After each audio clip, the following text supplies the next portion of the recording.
Hey folks, this is Season 7 review of Star Trek Next Generation.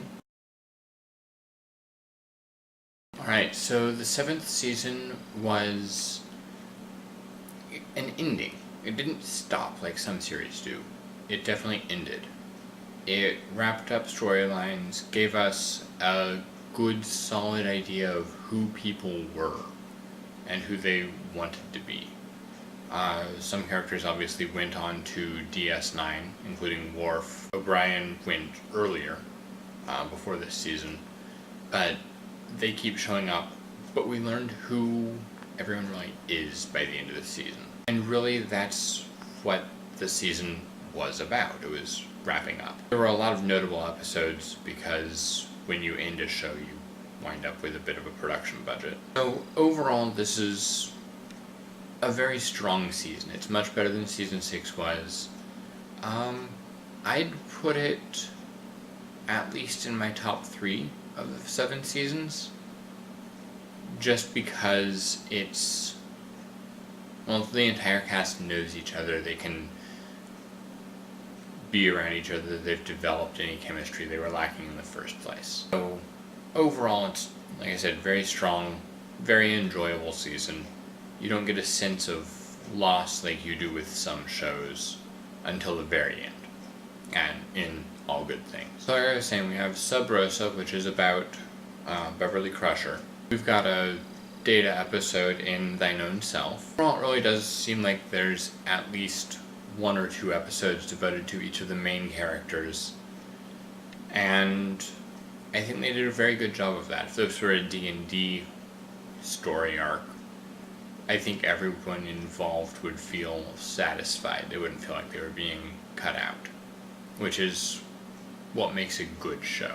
So yeah, I don't really have too much to add to just it being a very solid all-around season. I think my review of Star Trek The Next Generation as a whole, of course I haven't seen original series straight through yet, so that's kind of my caveat there.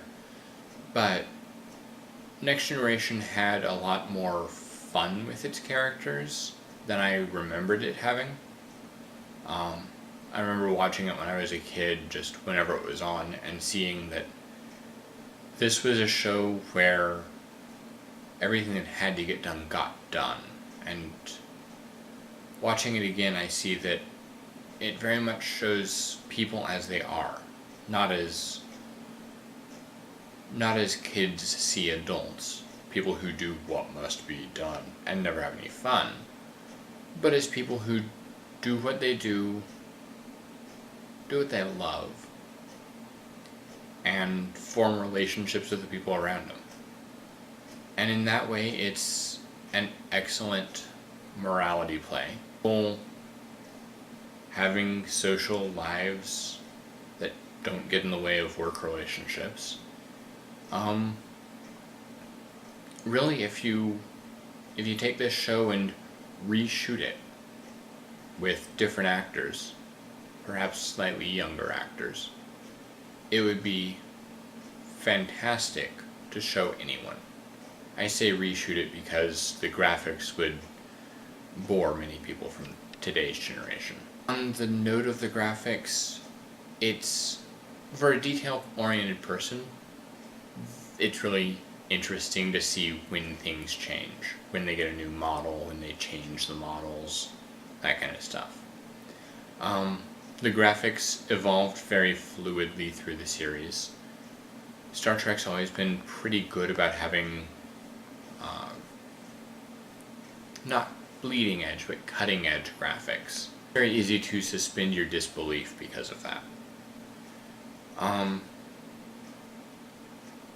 The characters aren't one-dimensional. Even the off characters, the here one day, gone the next. I don't think we really have any equivalent of red shirts, but the secondary characters have development. The primary characters have tons of development.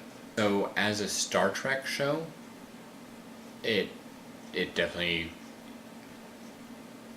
well, they're all within my top 5 because there's not 5 of them. I mean, Enterprise, original series, Next Generation, DS9, Voyager. Okay, there are 5 of them. They're all my top 5.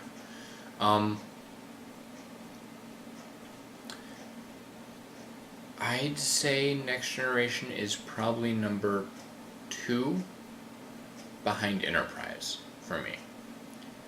And my reasons for that are just all over the place.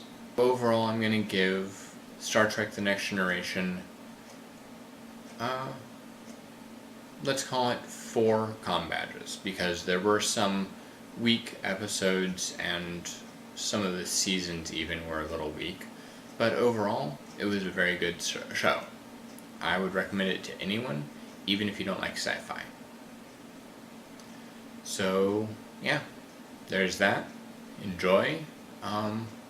It is entirely on Netflix. You can also buy it tons of places. I believe everything's on Amazon Instant Play and probably Hulu Plus. And you can find it on reruns on who knows how many channels now. So, have a good day.